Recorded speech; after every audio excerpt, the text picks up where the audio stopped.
Olá, Contenters! Bom dia, boa tarde, boa noite. Que alegria ter vocês aqui. Nessa temporada do Querido Internet com o Pacto contra a Fome, a gente vai direto para onde acontece o desperdício de verdade, dentro de casa. E também no feed, que treina nosso olhar para porções enormes e comidas perfeitas.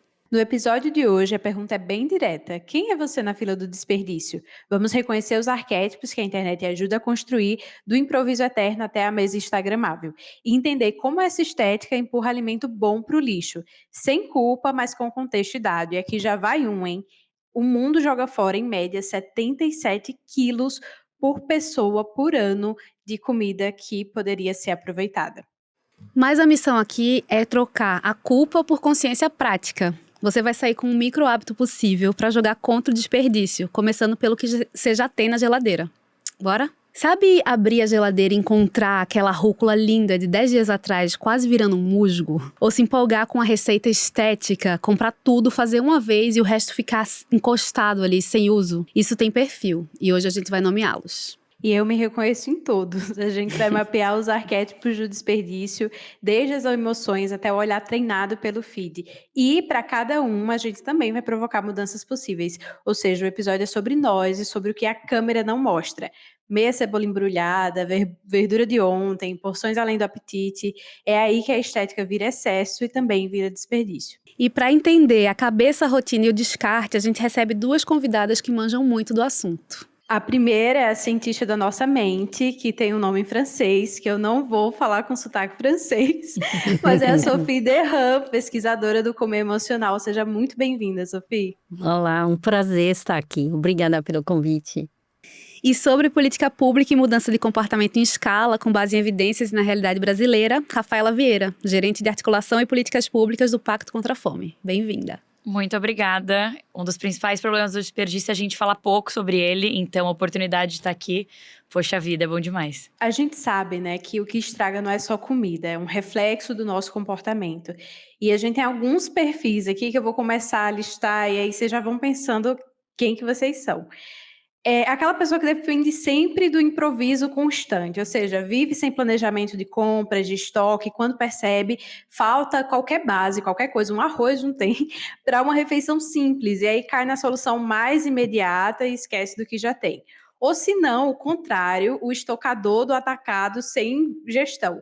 Compra em volume por economia, mas sem plano de uso. E aí os itens vão murchando, passam do ponto, ou vencem fechados.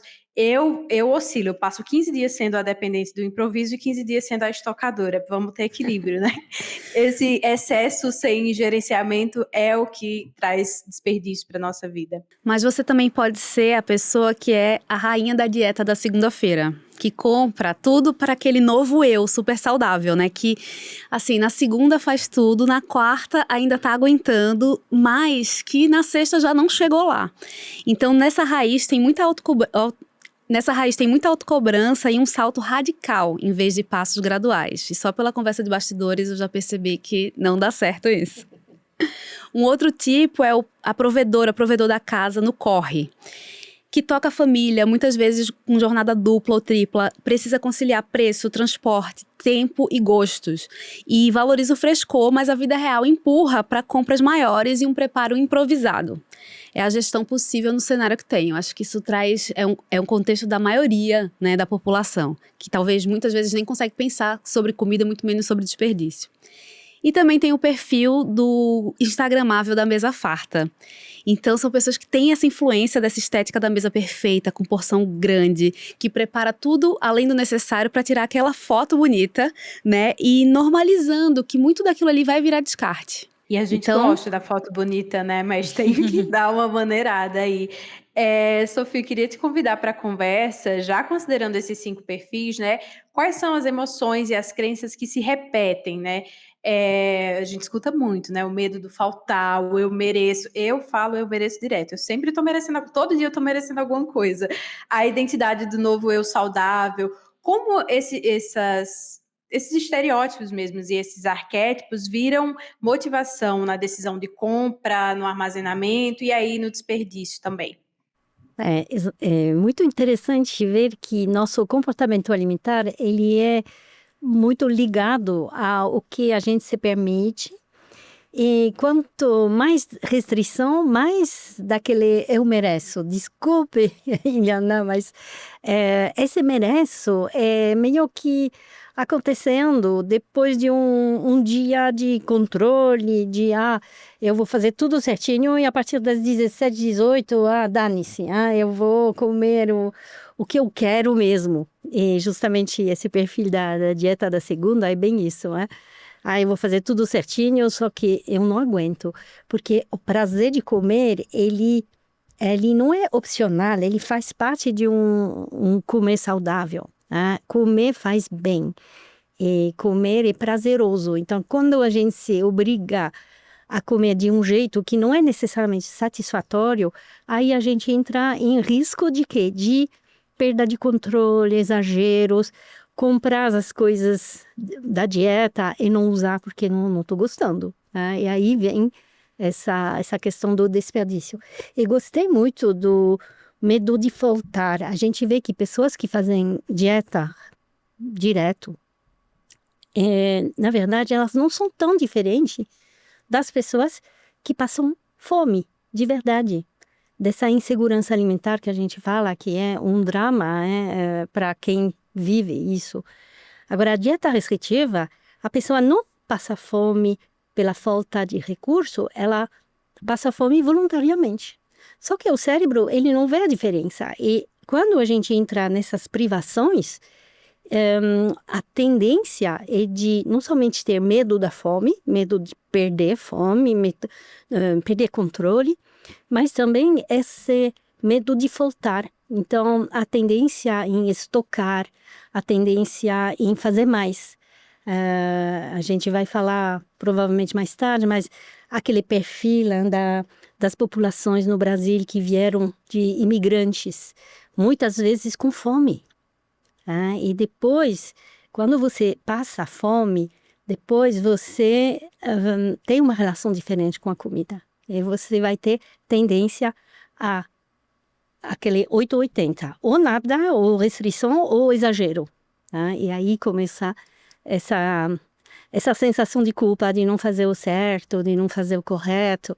Eu não deveria comer tanto, não deveria ter feito tanto, mas a gente pode ajudar os nossos ouvintes a achar um meio termo mais justo, sem tanta culpa.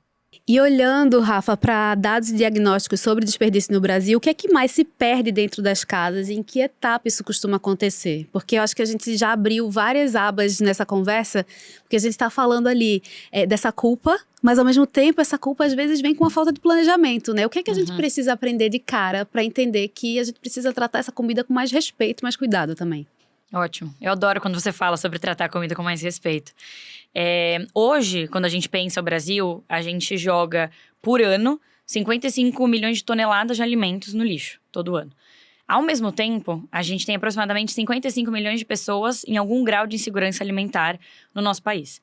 Por si só, esse número é uma incoerência gigantesca. Quando a gente vai destrinchando esse número, a gente vai entendendo ele mais a fundo, que a gente chega, né, na cadeia inteira, ou seja, onde esse alimento tá sendo jogado fora onde, né? É na produção, é na nossa casa, é no supermercado.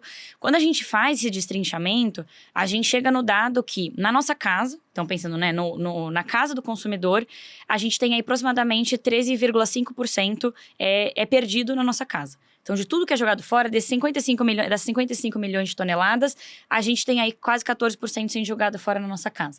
E aí, quando a gente destrincha um pouquinho mais esse número, né, do que a gente joga fora, afinal, dentro da nossa casa, tem algumas coisas que chamam a atenção. Em primeiro lugar, é que o que a gente mais joga fora é frutas, legumes e verduras, que são aqueles alimentos perecíveis, né, que a gente chama que eles apodrecem mais rápido, eles têm uma durabilidade menor, justamente, né, por serem frescos. Mas também, um dos motivos é que eles ficam, aí já dando spoiler do nosso papo, eles ficam imperfeitos muito rápido. Então, uma maçã, ela fica escura muito rápido, uma banana vai ficando escura muito rápido. Então, esse é um dos principais motivos. E aí, o outro ponto, ainda dentro das nossas casas, outro tipo de alimento que vai muito pro lixo, são leguminosas e também carnes, proteínas animais como um todo. E aí, esse outro grupo de alimentos, ele é muito jogado fora, de forma desnecessária, por excesso de produção. Então, a gente cozinha ali uma refeição mais do que a gente ia comer. e no final a gente acaba jogando uma parte fora. E também por questões de armazenamento, sobretudo refrigeração.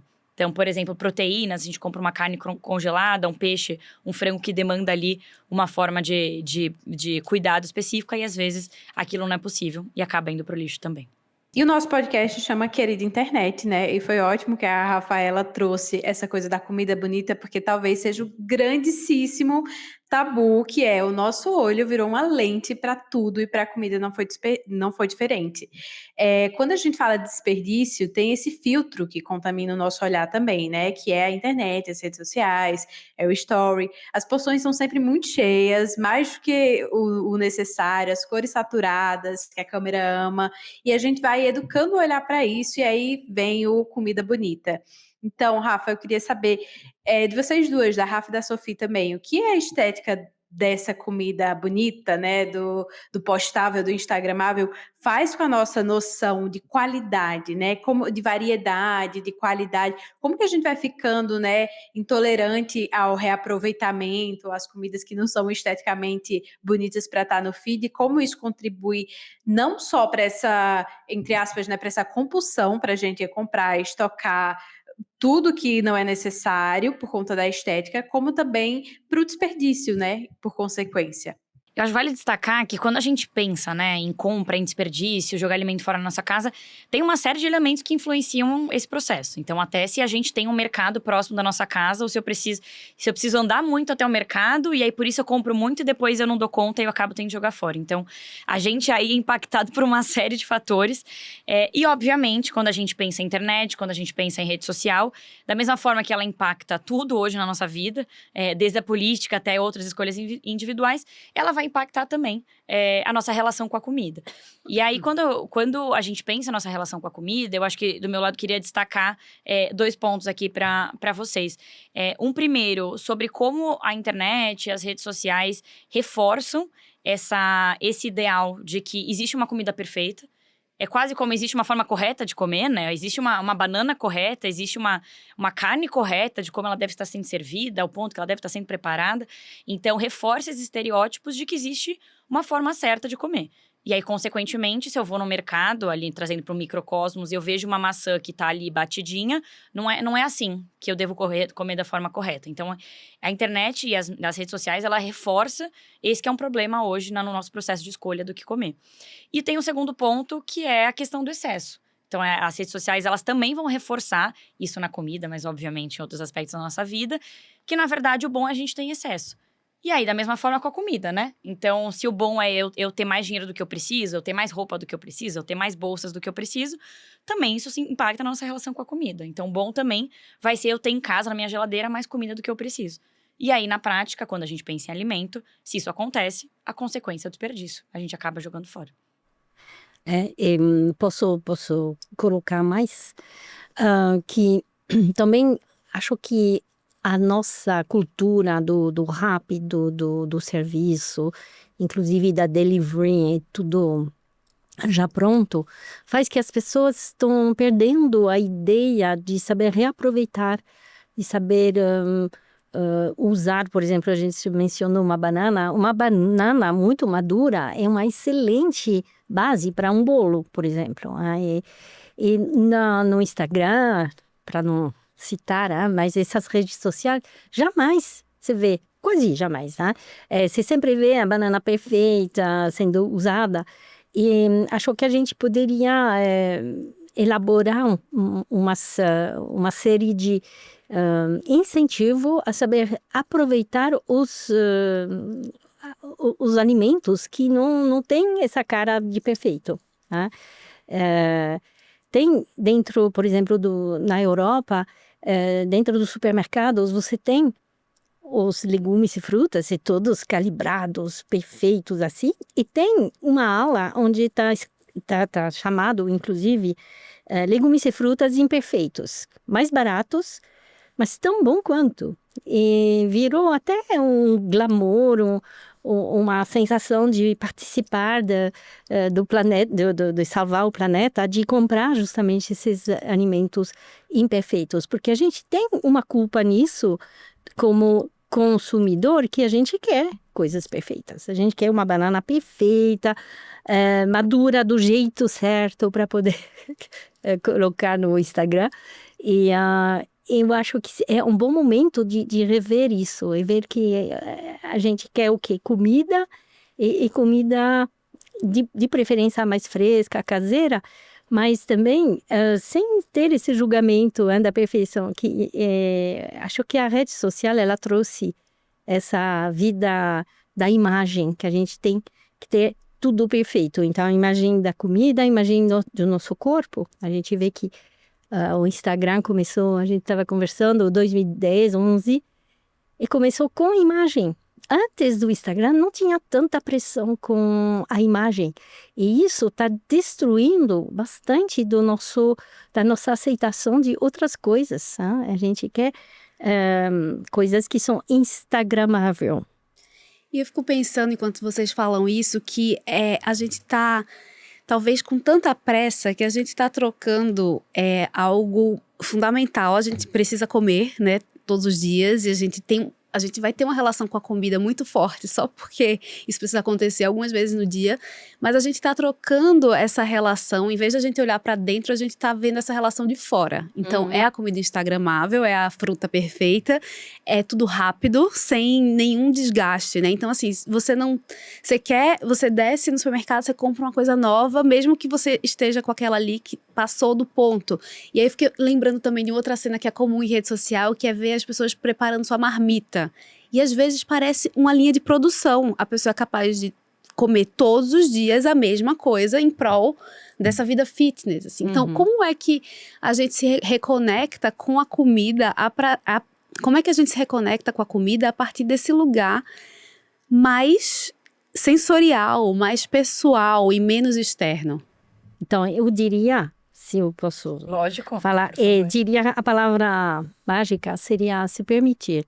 Se permitir comer diferente, se permitir comer outra coisa, se permitir sair daquela regra rígida que foi passada. A gente vê que a nossa sociedade atual, ela terceiriza a fome para quem consegue comer, né? Estamos falando aqui de pessoas que têm condição de comprar comida, mas mesmo assim, como eu falei, eles passam fome voluntariamente, porque elas estão querendo alguém que vai mandar nelas para dizer o que comer, o que não comer, quanto comer, que é um absurdo.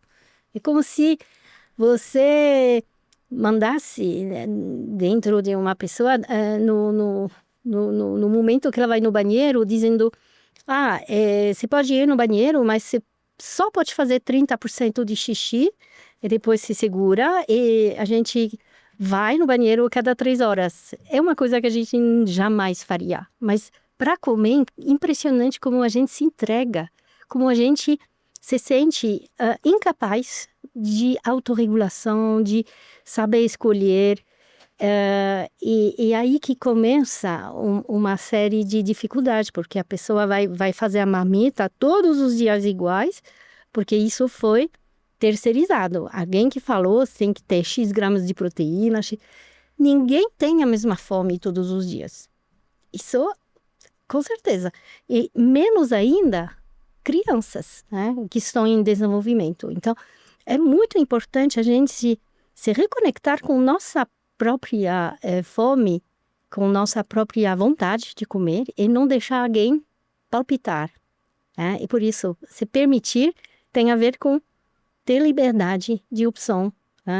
Você faz uma marmita, uma dica que eu sempre falo é que seja o suficiente. Ou seja, não colocar porções...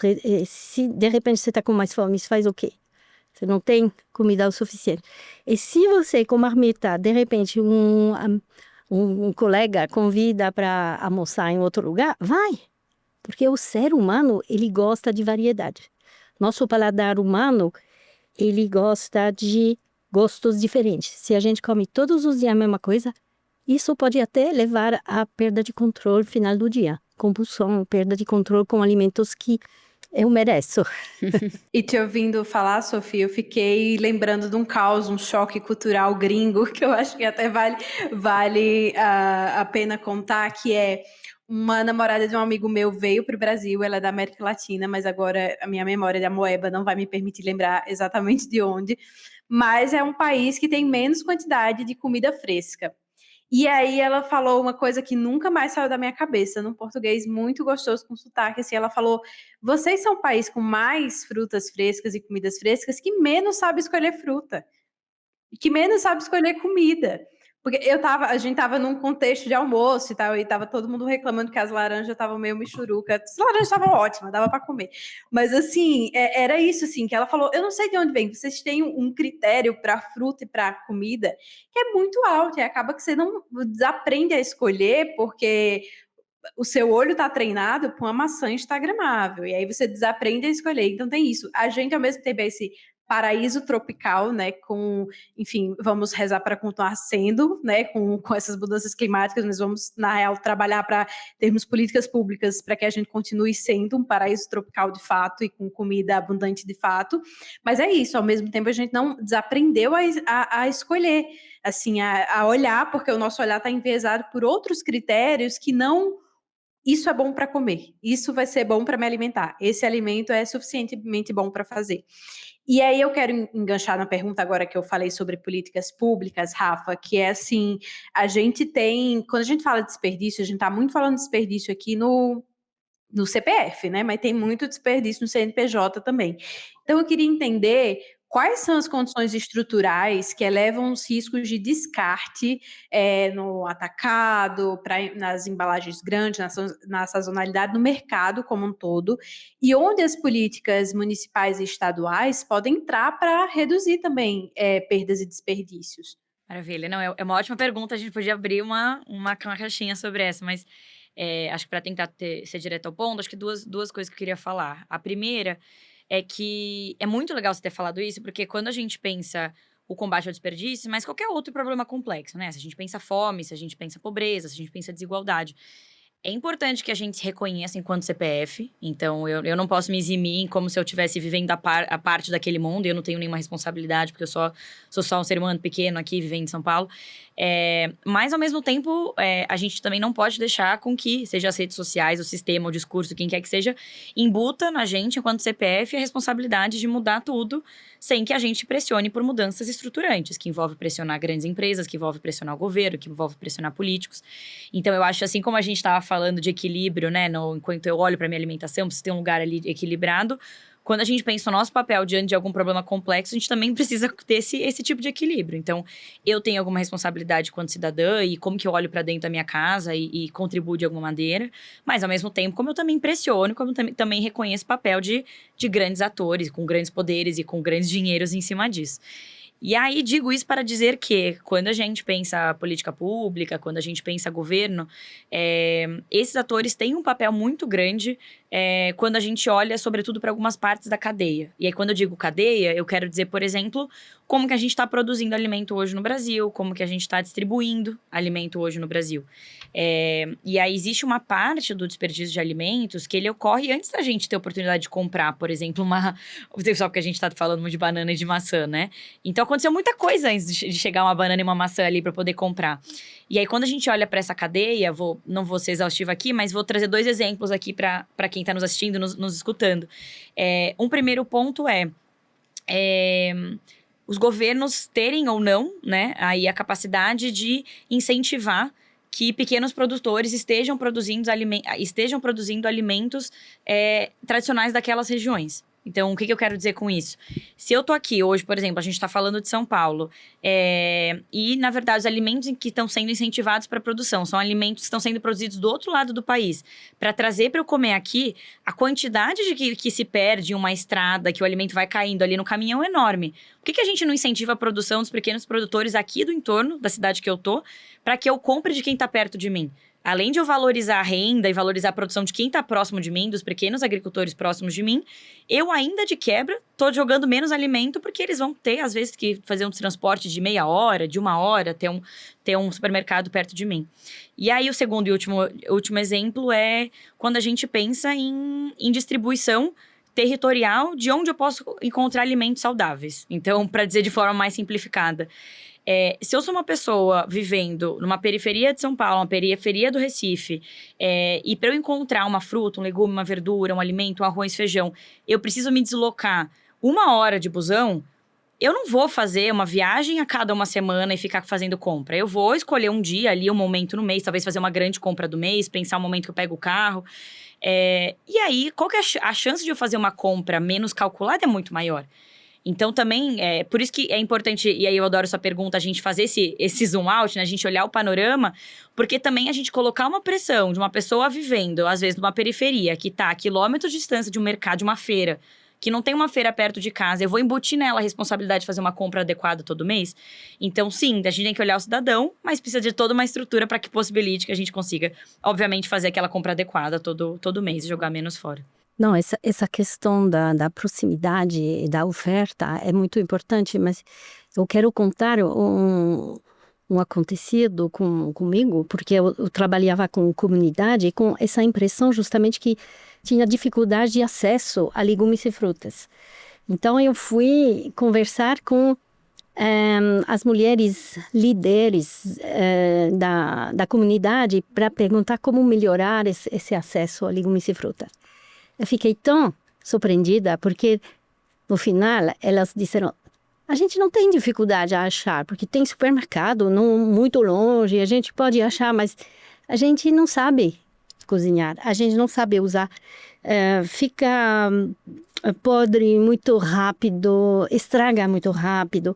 E quando você, conversando com essas pessoas, você vê que na ordem de prioridade dos alimentos, quando tem um pouquinho de condição financeira para comprar, claro que tem café, arroz, carne, feijão, mas logo vem os ultraprocessados, bem antes dos legumes e frutas, como se sobrar a gente vai comprar legumes e frutas. Então isso para mim foi muito chocante, porque eu achava que era mais valorizado, que era uma dificuldade de acesso.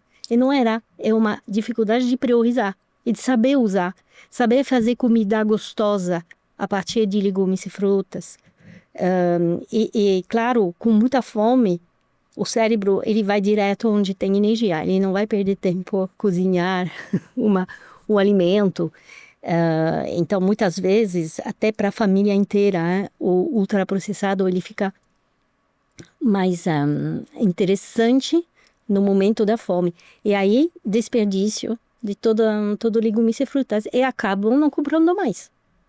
Então, eu acho importante também ver isso. Porque em outros lugares, talvez, do Brasil, estou falando de São Paulo aqui, tem sim, eu vi no Nordeste uns desertos onde não tem oferta, nada de legumes e fruta. Você vai no supermercado, o que tem é só ultraprocessados, não tem tanta oferta. Aqui em São Paulo é diferente, é uma questão de priorizar também. Eu acho que desculpa se eu puder fazer um adendo, quando a gente fala disso, tem uma... Eu ia falar, acho muito louco, mas muito louco no sentido triste da palavra louco, como as redes sociais afetam essa questão da nossa padronização, né? Então, vocês estavam falando agora de como o Brasil é um país rico, o Brasil que tem muitas frutas diferentes, tem toda essa biodiversidade que torcemos, a gente vai só aumentar e não vamos continuar perdendo. E aí, as redes sociais, elas incentivam um processo de padronização de cultura alimentar. Inclusive... Porque muitas vezes, e até por incentivos, vocês trabalham com redes, entendem muito melhor que eu, mas incentivos financeiros, a gente tende a ter influenciadores, por exemplo, aqui do eixo Rio-São Paulo, com maior projeção nacional. E aí, se esses influenciadores estão mostrando o que eles estão jantando todo dia, que tipo de delivery eles estão pedindo, provavelmente que tipo de comida? Provavelmente é uma comida mais atrelada à cultura alimentar do Sudeste. E a gente tem muitas vezes pessoas consumindo esse conteúdo de todo o país, e isso acaba incentivando também uma padronização de que tipo de alimento eu tô comendo. Então, muitas vezes aqui, pode ser que aqui em São Paulo, no Rio de Janeiro, em Minas Gerais, naquele mês, a fruta que tá ali em produção, que tem o maior volume é tal... Mas você vai em Belém, na verdade, é outra fruta. Isso também incentiva que a gente vá padronizando um desejo alimentar e perdendo cultura alimentar, que no final do dia é a coisa mais bonita que a gente tem nesse país, né? E como é que a gente olha para isso e faz uma espécie de letramento sobre essa sazonalidade, sobre a proximidade? O que é que vocês acham que precisa acontecer para que a gente se reconecte com a comida a partir dos nossos territórios e a partir dessa disponibilidade? Isso para quem tem a possibilidade, lógico, mas né, quando é que vai... tem sempre aquela propaganda, né, da criança que pedia... Era brócolis? Não sei. Era alguma coisa assim, a criança que falava, ai, não, eu quero a comida com brócolis. Todo mundo estranhava, porque a ideia é que o paladar infantil Sim. só vai querer ultraprocessado. Quando, na verdade, crianças, depois de uma boa introdução alimentar, se tiver essa possibilidade, vão gostar mais do brócolis mesmo. O que é que a gente faz para reaproximar as pessoas dessa cultura alimentar que efetivamente vai fazer com que elas prestem atenção no que estão comendo, na saciedade e tudo mais, e isso, consequentemente, vai evitar desperdício? É o meu dia a dia, né? Mas eu diria, para responder rapidamente, educação, mas não aquela educação nutricional de calorias, de proteínas, educação com receitas, de colocar dicas práticas para fazer em casa, avisar quando é a estação do caqui, quando é a estação do rabanete, não sei. Mas é verdade que aqui no Brasil, você vai na feira, para mim, que sou francesa e brasileira, há 25 anos aqui, eu continuo admirando a feira no Brasil. É quase Disneylândia para mim, de tanta oferta que tem. É uma variedade incrível. Então, tomar tempo de conhecer novos legumes, talvez colocar dicas de introduzir uma comida diferente, um alimento diferente, visitar a feira, conversar com o feirante. A gente vê que essa aproximação do dia a dia, da educação da receita, de como usar, como colocar. E incluir as crianças, porque, por incrível que pareça, crianças, geralmente, eles são mais curiosos do que adultos. E eles podem ajudar dentro dessa redescoberta de variedade. Mas, com certeza, a gente está perdendo a cultura tradicional do Brasil. Até arroz e feijão virou vilão, hein? É uma pena. Sem dúvida. E é isso, a gente vai... A minha sensação, principalmente ouvindo vocês, é que a gente está trocando tudo por uma praticidade, essa comida funcional, né? Você não come mais uma comida, você come uma proteína, e você evita o carboidrato, e você não pode ter pico de glicose, tipo... Em que momento? E eu acho que isso faz parte de uma conversa de uma bolha, mas é uma bolha muito vocal também, né? Que estimula comportamento. Mas em que momento a gente se perdeu, assim, de comer comida em vez de comer grupos, né? Nutricionais. Eu acho que o mundo perdeu confiança na autorregulação, né? As pessoas acham que eles precisam seguir regras para comer bem. Isso é grave, porque finalmente comer bem é relativamente simples. Né? O Guia Alimentar Brasileiro, fantástico nisso, mostrando que é comida do dia a dia. É comida caseira, fresca, da cultura. Não precisa fazer 5 estrelas Michelin em cada refeição. E eu acho que reganhar confiança que sou capaz de cozinhar, mesmo que simples, coisas gostosas, reconectar com as minhas vontades, o que eu quero, o que eu não quero, por que eu comprei isso, então como que eu posso usar isso. Tem na internet muitos perfis interessantes que dão bastante receitas. A partir do mesmo produto você tem centenas de receitas diferentes. Então, a educação nesse sentido, eu diria. Muito bom ouvir vocês sobre essa capacidade, né, de se reconectar com a territorialidade e tal. Eu, por exemplo, sou do Rio Grande do Norte, né, mas há algum tempo eu moro em Minas, as safras são parecidas e tal, mas nem a mudança territorial foi tão forte na minha cabeça quanto esse aspecto da internet. Por exemplo, eu estava lembrando, olha, o micão, eu sempre me exponho aqui nesse podcast, hoje não vai ser diferente. Eu sou Gen Z na raiz de ser Gen Z, e aí eu sou, enfim, tem uma questão com o TikTok.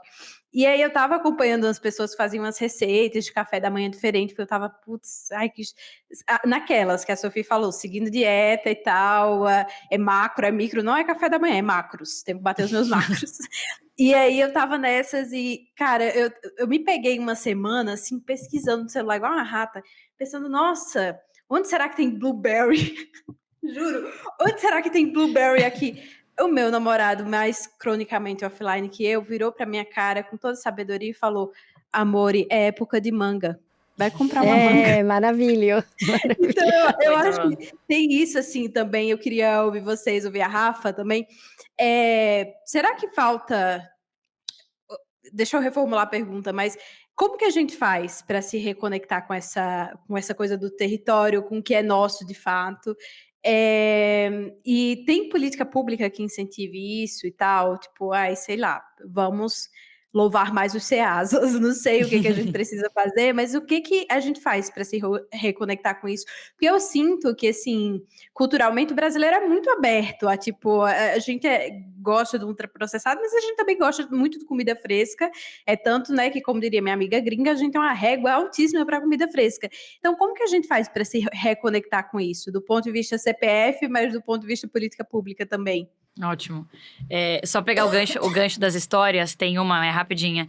Minha mãe é professora, e minha mãe dá aula no primeiro semestre, na verdade, de uma universidade que tem curso de nutricionista. E aí, ela chegou um dia horrorizada, me escreveu, chegou em casa no final do dia e falou assim: Rafaela, eu tô assustada. Eu falei: mãe, o que foi? E ela falou assim: primeiro semestre, fui dar uma aula, e aí, aquela coisa, os alunos chegando, eu perguntei: que tipo de alimento tem proteína? E aí levantou a mão e falou assim: o primeiro, whey protein. Aí minha mãe falou assim: meu Deus, a gente tá ferrado. Perdemos. Enfim, dito tudo isso para dizer que eu acho que quando a gente fala disso, né, é bom voltar àquele ponto que eu mencionei de existem camadas estruturantes que sem elas estarem resolvidas, não dá, o problema não vai se resolver. E aí, alguns exemplos para mencionar. Hoje, no Brasil, é muito importante que os governos consigam fortalecer os pequenos agricultores das diferentes regiões do país. Para que a gente não perca, por exemplo, a produção de frutas regionais do Rio Grande do Norte, do Pernambuco. E que esses pequenos produtores, eles tenham condições de vender e disputar mercado, né? Isso quer dizer que não adianta eu também produzir, mas eu ir lá e eu não conseguir vender a preços justos. Minha produção, ela fica insustentável. Isso é uma responsabilidade que tem uma parte grande de governos, para a gente garantir que todas as regiões do nosso país têm os seus próprios alimentos sendo vendidos a preços justos. Até para que, no final do dia, a gente tenha a população pobre conseguindo comprar o alimento da sua própria terra. Senão a população rica compra o açaí e a população do Pará não está comprando o açaí. Aí também não adianta, né? E aí, quando a gente olha para o lado do indivíduo, eu acho que, e aí aqui é sempre desafiador, mas eu sinto que demanda uma vontade e uma intencionalidade da gente se informar sobre algumas coisas. Então, eu acho que tem uma série de conhecimentos, por exemplo, sobre sazonalidade, que nem sempre a gente tem, sobretudo aqui, Gen Z e gerações mais novas, muitas vezes não tá ali imbricado na gente. E eu acho que demanda a gente investir tempo naquilo, né? Que hoje também tempo é um recurso escasso, mas cara, eu vou investir tempo em entender qual que é o produto que nesse mês tá aqui sendo produzido no meu estado, na minha região. Mas, ao mesmo tempo, eu também entendo que tem uma parte desse conhecimento que, na verdade, a gente já tem. Mas muitas vezes a gente não acessa. Então, por exemplo, vou pegar o seu exemplo, sem querer brincar demais com você com a Blueberry, mas a gente sabe que se eu te perguntasse, você me falaria que Blueberry não é a fruta da estação que está sendo produzida. Mas nesse ímpeto da rede social, nesse ímpeto de fazer rápido, de não parar às vezes para pensar, a gente vai lá e vai no automático. Então, às vezes, eu acho que nem é o trabalho de buscar uma informação que a gente não tem. É só dar uma parada e quando eu for tomar adesão no mercado, deixa eu recapitular o que é a fruta da minha região. Normalmente a gente sabe. Talvez a gente não saiba tudo, mas normalmente é um conhecimento ali minimamente adquirido. E eu acho que vai um pouco por aí. Você tocou numa questão que eu acho que ela diz respeito a tudo no nosso mundo agora, que é a questão do tempo. Esse tempo cada vez mais acelerado, parece que a gente não pode gastar tempo. E essa conversa já tá me mudando desde que a gente chegou ali nos bastidores, conversando ali com a Sophie. Eu cozinho zero, sabe? É muito difícil, café da manhã, beleza e tal, mas eu te tô entendo. distanciada disso. E eu lembro claramente de uma amiga minha, a gente sempre, todo mundo trazendo uma história de amiga, né? Que ela prega muito a palavra da Rita Lobo. Ela me deu o livro da Rita Lobo, ela falou assim, ó, cozinhar é uma habilidade que todo mundo tem que ter. Você tem que ser capaz de se alimentar, de se nutrir. Você não vai fazer o prato de restaurante, mas você precisa saber fazer um arroz, feijão, uma carne. E você precisa se aproximar desse lugar. E eu tenho essa resistência, eu acho que... E por muito tempo ela é colocada a partir desse lugar. Ai, não tenho tempo. A gente justifica muita coisa a partir do não tenho tempo. Por muito tempo eu justifiquei que eu não fazia exercício porque eu não tinha tempo. Hoje em dia eu não consigo não fazer, porque eu sei como é importante para minha saúde. Então hoje precisa estar ali. Mas o que é que a gente precisa fazer para ressignificar essa ideia de tempo, inclusive para substituir a culpa do nossa, eu não consigo, eu fracassei, eu comprei, eu desperdicei, por uma curiosidade, dizer assim, caramba, eu vou abrir essa geladeira e vou dizer sim para esse convite de me aventurar aqui. Como é que a gente muda essa chave e para de correr contra o tempo? Eu diria valorizar, né? É uma coisa que foi desvalorizada. Mulheres querem se distanciar da cozinha. E de fato, era demais. Era só o papel da mulher. Isso tem que mudar. Eu sou mãe de 4 filhos, 2 homens, 2 mulheres. E posso dizer para você, eduquei meus filhos meninos a cozinhar. E hoje, como pais, eles são pais e eles estão cozinhando direto. Então, a gente tem que valorizar essa volta na cozinha, né? Que foi, eu acho que foi desvalorizada, mas por motivos até adequados, né? Era demais o papel da mulher. Valorizar e colocar isso como uma higiene pessoal. Tá? Você falou da atividade física, é bem isso, começar a incluir, pode ser uma refeição, né, dentro da sua semana, e ver o quanto, não somente gostoso, mas você vai fazer do tempero que você gosta, você vai fazer com uma certa antecipação. A gente vê que dentro da fome, a fome ela é não somente fisiológica, ela é também emocional, né, psicológica. E o fato de cozinhar, de preparar, faz que a nossa fome fica mais tranquila. Então, o cozinhar pode virar uma atividade para acalmar-se no final do dia. Tem alguns lugares onde cozinhar é considerado uma meditação. Tá? No Tíbete tem alguns monges que estão cozinhando para meditar. Meditando, cozinhando. Então, colocar isso como higiene pessoal, como você está colocando tomar banho, lavar, escovar dente, agora a atividade física. Então, você conseguiu incluir atividade física. Então, vai ser o próximo passo. Incluir aos poucos, sem cobrança, sem colocar metas totalmente inalcançáveis, do tipo, a partir de agora, vou cozinhar uma receita da Rita Lobo todos os dias diferente. É insuportável, porque tem que ter tantos ingredientes diferentes.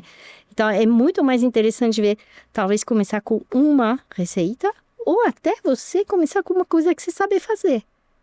E aí, acrescentando. Eu tô gostando muito de te ouvir sobre isso, porque eu sinto que na minha vida é algo que eu preciso me apropriar desse lugar. E eu tenho um filho agora. E isso muda um pouco o jogo. E eu já tirei uma vez falando assim, tem um restaurante que eu adoro, e aí eu pensei, nossa, eu vou pedir sempre essa comida aos domingos para meu filho achar que essa era a memória afetiva da minha casa, entendeu? Porque assim, eu não cozinho nada. Um horror, é esse o lugar onde Já estou aprendi a hoje. dica. E espero mudar depois dessa conversa aqui. Mas pelo menos a minha mulher, ela cozinha um pouco. Então assim, ele pode ter Posso falar? Criança em casa é uma excelente estratégia para melhorar a alimentação. Porque eles sempre ficam interessados, curiosos. Você vai ter tanta felicidade de ver ele ou ela provar coisas, tentar ajudar na cozinha. É uma motivação excelente. Ai, que coisa boa. E aproveitando essa pequena anedota, eu queria saber de você como é que com crianças e adolescentes a gente ressignifica também a ideia da comida. A gente faz esse convite para estar junto, mas a gente tira do cardápio frases como tem que raspar o prato, você tem, né, fazer aquele terrorismo um pouco. O que é que a gente precisa fazer para não colocar culpa nessas crianças e adolescentes que estão começando essa relação e que essa relação possa ser mais saudável do que a nossa? E a primeira coisa é, de novo, eu falei da permissão, mas eu falei também do respeito. É confiar na autorregulação do jovem. E crianças e adolescentes estão numa fase de vida onde o crescimento pode explodir de um mês para outro, especialmente adolescente. Então, a fome, ela não é igual todos os dias. Então, em vez de tentar controlar ou orientar, confiar e deixar a criança ou adolescente se autorregular. E a gente vê, infelizmente, muitos pediatras, médicos que tentam regular a alimentação da criança, uma criança que ganhou um pouquinho de peso, dizendo à mãe, você vai ter que controlar essa criança. É extremamente difícil controlar uma criança em casa. Se você começar a tentar controlar, as refeições vão virar uma guerra, né? E já teve uma paciente psicóloga que me pediu ajuda, dizendo, Sofia, preciso da sua ajuda porque eu não sou mais a mãe que eu quero ser. Eu sou só aquela que está controlando o filho. Então, o que eu digo, o importante é ver que os pais, os educadores, eles têm deveres que são oferecer qualidade. Oferecer qualidade, também disciplina e horários. Então, isso é o papel dos pais. Agora, na hora de comer, uma vez que está no prato, a criança é dona da fome, é dona da vontade, é dona da satisfação. Então, é isso que é difícil, porque às vezes a criança vai se servir demais, porque ela está com tanta fome que ela vai se servir e ela vai parar antes. Então, obviamente, hoje, acho que todo mundo está de acordo, obrigar a raspar o prato não é mais na moda, porque a moda é justamente comer menos. Então, falar para a criança também, você não pode repetir, você pode criar uma sensação de escassez. Se a criança, ela pode sair da mesa não satisfeita. Então, falar que o mais adequado é uma atitude que a gente chama de responsiva, ou seja, você comunicar com a criança, ajuda ele, mas respeita também o momento dele. Então, uma coisa que pode ser interessante é falar para a criança, sirva-se, e você pode repetir se precisar, para não entrar nem naquele excesso, nem naquela restrição. E também não fazer aquele papo de recompensa, come seus brócolis, aí você vai poder comer a sobremesa. Isso também não funciona, inclusive a criança pode comer os brócolis para ser uma criança bem educada, mas aí vai comer demais, porque ela não queria, mas vai querer a sobremesa, aí no final da refeição vai se sentir como se ela exagerou, e aí começar a perder também essa sensação de fome, saciação e saciedade. Então, com crianças, eu gosto de dizer para os pais, você é dono do momento, do horário da disciplina. Tem que ter disciplina, tem que ter horários para comer, horários para brincar. Deixar uma criança totalmente solta é irresponsável, porque a criança precisa de uma certa rotina. A gente vê que crianças com rotina são crianças que têm menos risco de obesidade e de transtorno alimentar. Agora, uma vez que a criança está comendo, neutralidade dos pais. Perfeito. Difícil. E ainda seguindo nessa toada, a gente tem uma cultura também dos encontros familiares. Gente, toda vez que eu vou para o encontro familiar, eu volto com comida para uma semana. Tem 5 seres humanos na minha família nuclear. Então, assim, realmente a gente tem uma questão com quantidade de comida, e talvez as crianças até por verem isso num contexto familiar, né, acabam reproduzindo ali na micro-realidade delas. Então, Rafa, queria ouvir de você, né? Em almoços em famílias, em aniversários e tal, nessas oportunidades em que a gente faz comida para um batalhão, quando só tem 5 pessoas numa mesa, quais são as melhores escolhas, né, de organização doméstica para reduzir as sobras, sem mexer na sensação de acolhimento, porque a gente sabe também que o brasileiro tem a fartura como uma porta de entrada, né, como uma linguagem de afeto. Mas como que a gente faz para equilibrar isso sem mexer nessa sensação de acolhimento, mas, claro, sem gerar mais desperdício? É ótimo responder essa, porque a minha família é de Minas, então, assim, aquela visão da mesa farta consigo visualizar. Mas realmente, o Brasil é um país que, não só o Brasil, mas o Brasil é um dos países que tem essa cultura da fartura. O que é muito interessante é que ela é incentivada também pelas redes sociais, como a gente já vinha falando. E os dados mostram que essa cultura da fartura e, consequentemente, a cultura do desperdício, ela se mantém constante independentemente da classe social. Então, quando a gente pensa, né, esse hábito dos almoços de família, das festas de fim de ano e do alto desperdício, ele se repete independentemente da classe social. E aí, algumas formas, né, de alguma medida diminuir isso e sem impedir, né, como vocês colocam muito bem, que deixe de ser gostoso, né? Não é para deixar de ser gostoso no final do dia.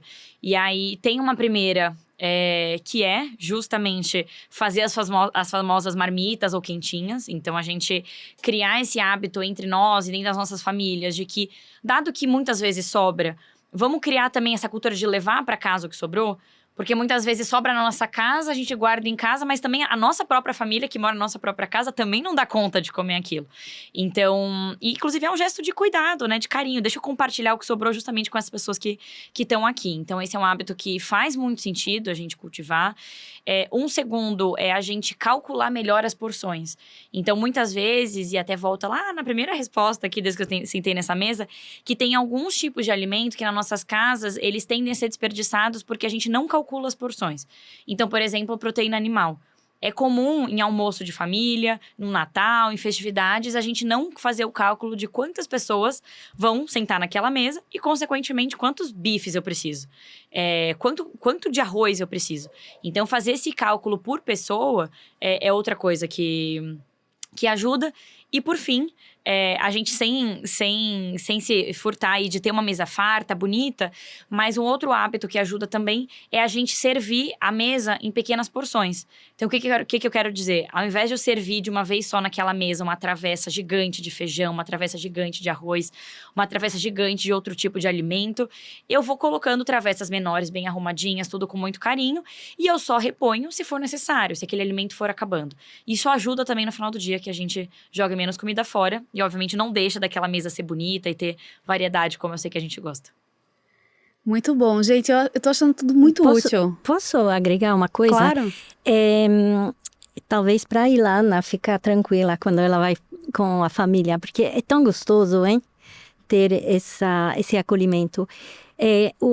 Socialmente, quando o ser humano come junto, é normal, vamos dizer, comer mais.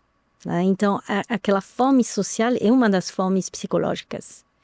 Então, dentro do contexto do Brasil, que é um país que passa fome, ainda, infelizmente, tem pessoas passando fome, mas também, como falei no começo, muitos imigrantes vieram passando fome. Então, essa sensação de fartura é uma sensação de, até que enfim, a gente está com segurança alimentar. Né? Então, agora, é interessante, as dicas, elas são super interessantes se não tem cara de tentar fazer comer menos. Porque, de novo, quando não tem o suficiente na tigela, pode dar uma sensação de competição entre as pessoas. E isso pode fazer comer mais. Então, aquela fartura, ela não é necessariamente um problema. Se depois está sendo reutilizada, ou a ideia da marmita acho sensacional. Para quem não consegue cozinhar, pelo menos volta com feijão da vovó, o bolo da tia, coisas assim. Mas lembrar que esse momento social é um momento de comer mais. E mesmo uma pessoa em paz com a comida, ela vai comer mais. Qual é a diferença entre uma pessoa que está fazendo restrição, dieta, que está tentando controlar? Que a pessoa que está em paz, ela não vai sentir culpa. Ela vai sair dizendo, eu comi demais, mas foi tão bom. Valeu. Agora, a pessoa que está de dieta, ela vai sentir uma culpa enorme, ela pode até chegar em casa, ter um ataque de compulsão, porque entrou no, já que perdi meu dia, vou fazer uma despedida. Tá?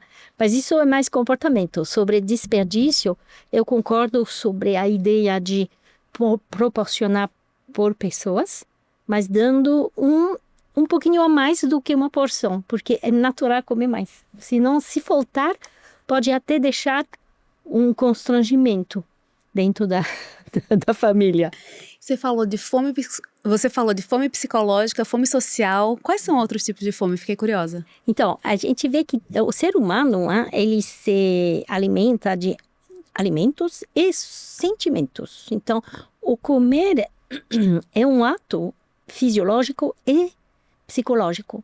Então, dentro das fomes psicológicas, tem aquele comer social, que é natural comer mais. Tem também natural ter vontade, essa vontade doce que a gente conversou. Essa vontade doce, ela é seu cérebro dizendo, oi, tô querendo, me dá um pouquinho de bem-estar. E tem também um comer que é geralmente um comer que a gente quer reduzir, que é esse comer emocional, ou seja, procurar aliviar todas as emoções comendo. Então, tô triste, vou comer, tô cansada, vou comer, tô com tédio, vou comer. E nesse momento, muitas vezes, não é brócolis que a gente vai procurar, é alimentos mais recompensadores. E esse comer emocional é um comer que a gente chama de transtornado, que se estabelece ao longo de conflitos com a comida. A gente não nasce assim. Então, dentro dos comeres psicológicos, é interessante ver que é possível comer por emoção, porque estou feliz, eu vou me oferecer um bolo, um pedaço de bolo que eu vou comer em paz. Isso não é um pecado. Só que nessa cultura, ela meio que colocou assim, tudo que é doce não pode. Infelizmente, a gente tem uma mente o tempo todo, entre o que tem que fazer e o que eu quero, o que eu devo, o que eu não posso. E isso gera muita ansiedade ao comer. E agora a gente vai partir para a rodada final, pessoa física. A gente quer saber como é que vocês evitam escolher só frutas e verduras perfeitas e ainda assim vocês conseguem levar produtos bons. Assim, quais são as estratégias que vocês fazem como pessoa física para fazer uma boa compra na feira, no supermercado? Posso começar? Eu acho que o primeiro de tudo que a gente vinha falando lá atrás, né? Eu acho que demanda uma decisão primeira ali de intencionalidade. Que é o que a gente estava falando de dedicar tempo para aquilo. E acho que a gente precisa falar abertamente que demanda dedicação de tempo e energia para eu lembrar ali quando eu tô indo no supermercado que... Senão a gente vai no automático, né? Hoje em dia, o que a gente não tem feito no automático? Pouca coisa, infelizmente. Então, acho que tem um primeiro cuidado ali de não ir no supermercado no automático. Eu lembrar na hora... Calma aí, tinha um negócio que eu queria lembrar antes de pegar essa fruta aqui. Então, acho que esse é o primeiro ponto. O segundo ponto é abrir mão um pouco desses preconceitos que a gente tem com a banana, que tá com duas perninhas, que é aquela maçã que tá num formato meio esquisito, que não parece ali a maçã da... Quem é? A Branca de Neve que come a maçã? Eu esqueci, gente. Vocês entenderam. Então, acho que tem um pouco de abrir mão, de se eu não tô escolhendo com base nesses critérios. E aí tem um último que às vezes a gente fala pouco, mas muitas vezes quando a gente tá procurando a fruta perfeita, que a gente vai lá apertar a fruta, que a gente vai ficar sentindo a fruta, a gente torna ela imperfeita pro próximo. Também tomar um pouco de cuidado, que às vezes a gente não precisa manusear tanto assim, e aí evitar que ela fique imperfeita justamente pro próximo. E talvez acrescentando, porque você falou tudo, mas procurar sabor, sabe, uma fruta da estação, ela sempre vai ser mais gostosa do que uma fruta que viajou lá, atravessou o Atlântico, A gente vê que quando você busca pelo sabor, pela vontade de comer, busca uma fruta, de novo, falar com o feirante, qual fruta você me recomendar, ele sempre vai ter uma dica. Alguns estão querendo enganar, né? E faz parte, é um esporte. Mas buscar também pelo gosto, do que você realmente quer. Né? Se é caqui, compra caqui ou manga. E não maçã, porque essa cultura da dieta que fala, não, a maçã é a fruta mais saudável. Só que quando não gosta de maçã, acaba ficando frustrado, né? Então, busca pelo prazer, esse prazer de fazer um bolo de banana, fazer um bolo de cenoura, que aqui no Brasil é uma coisa fantástica, o bolo de cenoura. Ai, que vontade. Finzinho de tarde, hein? Vamos todo mundo sair daqui e fazer um bolo de cenoura com café quentinho para celebrar esse Brasil cheio de fruta e verdura. O que funcionou muito para mim foi começar a ir à feira. Eu sei que não é um negócio que todo mundo consegue fazer, dado o meu contexto, né? Não tenho filhos, blá, blá, blá, enfim. Tenho possibilidade de fazer. Mas ir à feira, ao invés de comprar no supermercado, mudou muito para mim. Porque eu percebia que as frutas de mercado... Primeiro que assim, gente, tudo empilhado um do lado do outro, eu ficava perdida, queria pegar uma laranja, eu tava pegando um limão, chegava, não sabia o que fazer em casa. Eu acho que é muita informação o mercado para mim, apesar de feira ser barulhenta, tá todo mundo gritando, olha o aipim, não sei o quê. Eu me localizo melhor na feira. Então, para mim, funcionou. Entender qual o local que eu sou mais feliz comprando fruta e legume, é na feira. E aí perguntar, porque às vezes no mercado a pessoa que tá lá trabalhando também não sabe, tá? Eu perdidinho igual você.